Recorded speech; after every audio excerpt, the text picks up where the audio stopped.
Hello student, कैसे हैं आप सब। उम्मीद करता हूं आप सब अच्छे होंगे, मस्त होंगे, बेहतर होंगे, आपकी पढ़ाई बेहतर चल रही होगी बच्चों। और आज का जो टॉपिक है गति का जड़त्व, और गति के जड़त्व के बारे में समझेंगे। इसके पहले हमने विराम का जड़त्व समझाया था और जड़त्व के बारे में समझाया था। उम्मीद करता हूँ आप लोग देखे होंगे। जैसे यदि जड़त्व की बात करें, जैसे कोई वस्तु स्थिर है, यहाँ पे एक मैं यहाँ पर इस पेन का कवर रख देता हूँ, ये स्थिर है। मैं जब तक इसमें बल नहीं लगाऊंगा तब तक ये स्थिर रहेगा, क्योंकि इसमें एक जड़त्व कार्य कर रहा है, एक बल कार्य कर रहा है जो इसकी स्थिति में परिवर्तन का विरोध करता है। जैसे आप किसी रखे हुए टेबल पर धक्का लगाओ तो वो ऐसा लग रहा है कि वो गति करने के लिए कोशिश कर, लेकिन गति कर नहीं पा रहा है, मतलब उसमें जड़त्व है, विराम का जड़त्व है, वो स्थिर है ना। तो कहने का मतलब जब हम बल लगाते हैं तो हमारे बल का वो विरोध करे, वही उसका वो जड़त्व कहलाता है। यानी स्वयं बिना किसी माध्यम के या बिना किसी बाह्य बल के वो वस्तु अपने स्थिति में परिवर्तन का असमर्थ होता है, उस गुण को क्या बोलते हैं भाई साहब? जड़त्व बोलते हैं। यानी जड़त्व एक प्रकार का गुण है जिसके अनुपस्थित में बच्चों वो अपने स्थिति में परिवर्तन नहीं कर सकता, उसे हम बोलते हैं जड़त्व। ओके, चलिए अब देखो गति का जड़त्व क्या होता है। स्थिर विराम का जड़त्व क्या है भाई साहब? जो मतलब विराम अवस्था में है, सिंपल है, ठीक है। लेकिन गति का जड़त्व है यदि कोई वस्तु गतिमान है और फिर उसकी स्थिति परिवर्तन में मतलब असमर्थ हो, यानी वो गति है तो गति ही करता रह जाए जब तक कि उसमें बाह्य बल न लगा जाए, तो वो विराम का जड़त्व, गति का जड़त्व कहलाता है। जैसे देखिए, किसी वस्तु के उस गुण को जिसके कारण वह स्वतः ही सरल रेखा में अपनी एक समान गति में परिवर्तन करने में असमर्थ होती है, उसे गति का जड़त्व कहते हैं। मतलब जो गति कर रहा है तो गति ही कर रहा है, अब उसके परिवर्तन में जो है कुछ ना कुछ हमें बाह्य बल लगाना पड़ेगा, या वो परिवर्तन करना चाहे तो परिवर्तन करने में असमर्थ हो जाएगा, तो वो आपका कहलाता है गति का जड़त्व। मतलब गति मान है तो गति ही करता रह जाए जब तक कि उसमें बाह्य बल न लगाए, तो वो क्या हो जाए? स्थिर हो जाए, या कि मान लीजिए उसका दिशा परिवर्तन हो जाए, या कि मान लीजिए उसकी गति में परिवर्तन हो जाए, तो ये गति का जड़त्व है। समझ रहे हो ना? चलिए इसके एग्जाम्पल यहां से देखो, ये जो कि काफी महत्वपूर्ण है कि चलती हुई बस को एकाएक रोकने पर उसमें बैठा यात्री आगे की ओर झुक जाता है, क्यों? जब बस चलता है, थोड़ा समझो, एकाएक रोकने पर, ठीक है, तो मान लीजिए एक छोटा सा मैं यहाँ पे उदाहरण लेता हूं कि मान लीजिए ये बस का पहिया है ना, और इसमें एक सीट लगा है और इसमें एक व्यक्ति बैठा है, ठीक है। एक व्यक्ति बैठा है जिसका पैर यहाँ से ऐसा कुछ ऐसा, ठीक है, ये व्यक्ति है। अब ये बस चल रहा होता है, बस चल रहा होता है, बस के चलने से पूरा शरीर आगे की ओर गतिमान है, सही बात है, ठीक है, यानी गति का जड़त्व है। लेकिन बच्चों जैसे ही बस रुका, ये बस रुका, बस रुक गया, यानी नीचे वाला भाग रुक गया, तो जहां से व्यक्ति बैठा रहता है कमर वाला भाग ये भी रुक जाता है बस के साथ साथ। लेकिन कमर के ऊपर वाला भाग ये तो भाई साहब गतिशील अवस्था में है, इसमें गति का जड़त्व लग रहा है, मतलब गति कर रहा तो गति ही करना चाहता है। समझ रहे हैं?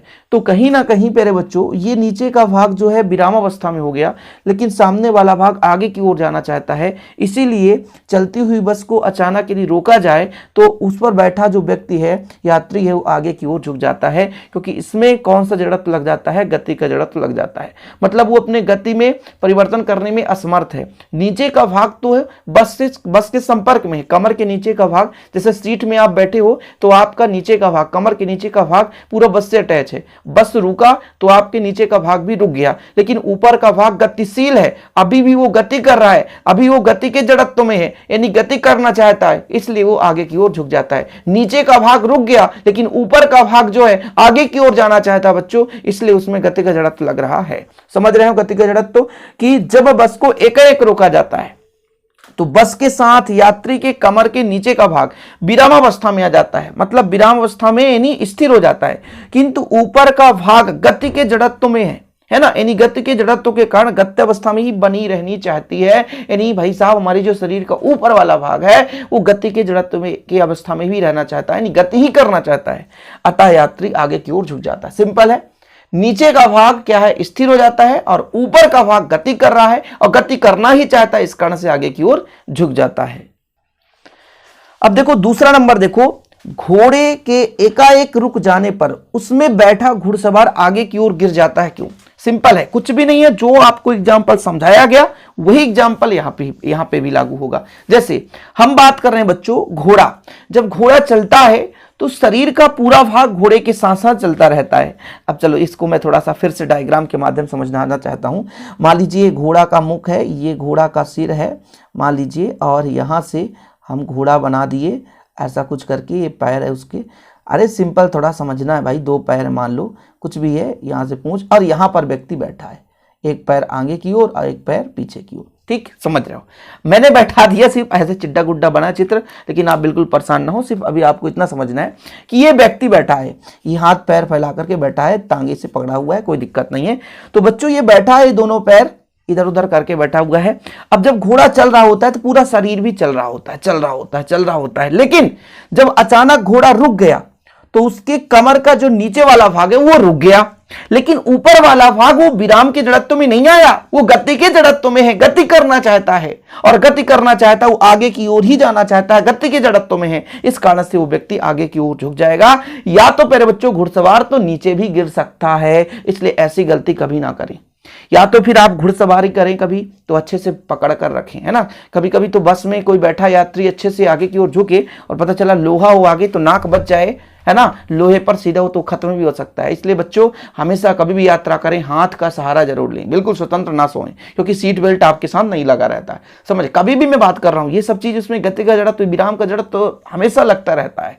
कभी बस अचानक रुकती है, बस अचानक चलने लगती है, अचानक कहीं सामने आ गए तो अचानक ब्रेक लगाएगा ड्राइवर तो बस रुकेगा, और जब बस रुकेगा तो अचानक हमारे नीचे का भाग तो स्थिर हो जाएगा, लेकिन कमर के ऊपर का वाला भाग जो हमारा वो गति अवस्था में रहेगा, तो आगे जाकर के आगे वाले सीट के पीछे वाले भाग से टकरा जाएगा, और जब टकरा जाएगा तो कहीं यदि नाक में अचानक तेजी से बच जाए तो फिर आपका जय श्री राम हो जाएगा। तो बच्चों थोड़ा सा समझदारी के साथ कभी भी बस में बैठे तो जो मतलब आप यात्रा करें तो बढ़िया समझदारी के साथ करें। समझ रहे हो मेरे कहने का मतलब। चलो अगला नंबर देखो, जब कोई व्यक्ति चलती हुई बस से उतरता है तो वह बस की ही दिशा में गिर जाता है। क्यों? क्योंकि जैसे ही बस से उतरेगा तो जमीन में पैर गया, तो जमीन तो चल नहीं रहा, तो पैर क्या होगा, स्थिर हो जाएगा, लेकिन कमर के ऊपर वाला भाग तो कहेगा नहीं भैया मुझे तो गति करना है, क्योंकि मैं अभी गति ही करते आया हूं। समझ रहे हो, बस चलती हुई बस में उतरे, ऐसा नहीं कि बस खड़ा है अब बात जाकर के बस स्टैंड में चलो मैं ट्राई करता हूं, सर ने बताया था कि हाँ भाई साहब हम बस से जब उतरते हैं तो गिर जाते हैं। ऐसा नहीं गिरोगे कि खड़े हुए बस में आप उतर जाओ। देखो चलती हुई बस में यदि आप उतरोगे और हाँ दौड़ोगे नहीं तो भाई साहब आप गिरोगे। लेकिन यदि ध्यान रखो आप लोग, कभी भी किसी भी वाहन से उतरो, आप बस से उतरो, ट्रेन से उतरो, तो कभी यदि थोड़ी बहुत भी गति में है, मतलब बस या ट्रेन गति अवस्था में है, तो आपको किस दिशा में चलना है, जिधर ट्रेन चल रहा होता है उसी दिशा में आपको चलना है। ध्यान रखना, हमेशा ये बात नोट कर लो, आपके दैनिक जीवन में बहुत कुछ उपयोग देता है फिजिक्स। आपके दैनिक जीवन में बहुत कुछ उपयोग देता है फिजिक्स। लोग समझते नहीं कि फिजिक्स है क्या, अरे फिजिक्स बहुत ही सिंपल है, अपने जीवन में रिलेट तो करो एक बार।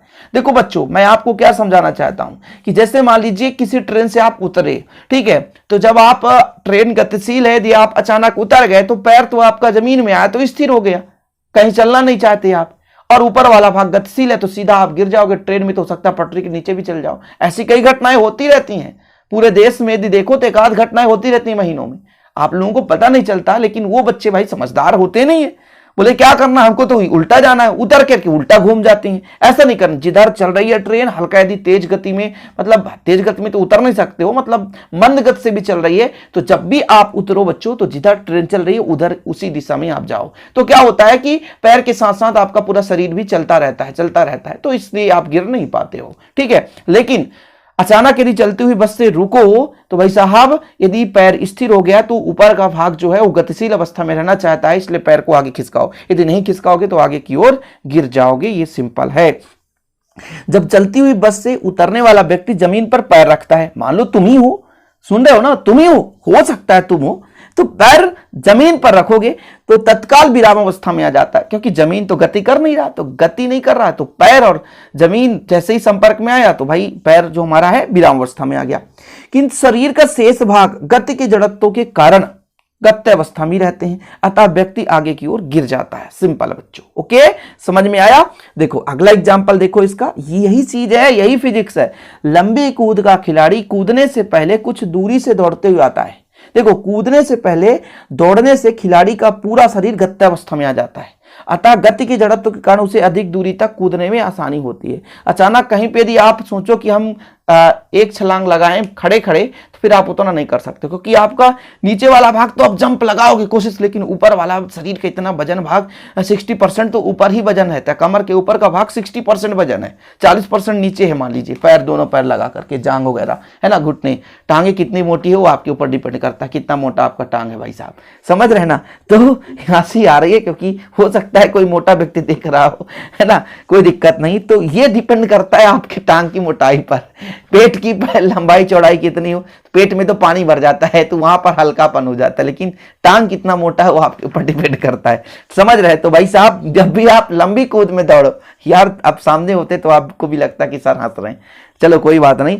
तो लंबी कूद का जो भी खिलाड़ी होगा जब रफ्तार से आएगा तो पहले जंप लगाएगा, तो वही वो शरीर जो ऊपर वाला भाग है ना, शरीर का ऊपर वाला भाग, वो देखो हमारे बाजू में बैठे हैं हमारे भाई साहब, वो भी हंस रहे हैं। देखो पढ़ाते समय तो इंटरेस्टेड होना चाहिए यार, है ना, सब कुछ रटना नहीं है, समझना है, उसको अपने दैनिक जीवन में रिलेट करो। हमें मत कहना कि सर हम तो बहुत पतले हैं, हमको आप क्यों कर रहे हो, अरे नहीं भाई, जो मोटे हैं उनकी बात कर रहा हूँ, मैं ही मोटा हूं, समझ लो, मतलब एग्जाम्पल के तौर पर, ठीक है। चलो दिशा के जड़त्व की बात कर लेते हैं। दिशा के जड़त्व में ये होता है जब कोई वस्तु वृत्तीय मार्ग पर गति करता है, समझ रहे हैं, जैसे पृथ्वी सूर्य के चारों ओर चक्कर लगाता है तो एक वृत्तीय मार्ग पर गति कर रहा है। तो वही साहब जब किसी वस्तु के उस गुण को जिसके कारण वो स्वतः ही अपनी दिशा में परिवर्तन करने में असमर्थ होती है, वो वृत्तीय मार्ग पर गति कर रहा है तो गति करता रह जाएगा।